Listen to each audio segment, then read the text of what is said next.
Welcome back to Primetime News and a special welcome to the viewers on onespotmedia.com. There's been a development in the story surrounding Friday's fatal shooting at the Dream Life party in Negril, Westmoreland. It has emerged that the security guard involved in the shooting has been receiving death threats and now fears that his family is in danger. We have more in this report. The matter was raised by attorney-at-law Peter Champagny, who has been retained to ensure that the security guard's concerns are made known and presented to the police.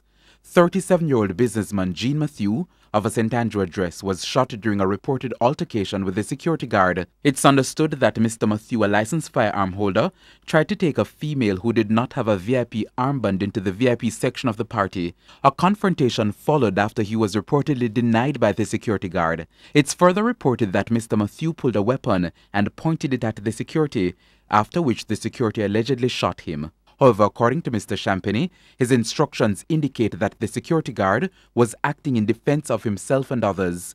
He explains that since the incident, the safety of his client has been jeopardized because of publications on social media revealing his identity, that of his family members, and his address. Mr. Champagny also states that threats have come from persons associated with the deceased. He indicated that he'll be making a formal report to the police and he'll be writing to the police high command regarding the safety of his client. He has asked for responsible use of social media regarding the publication of personal details concerning his client and family.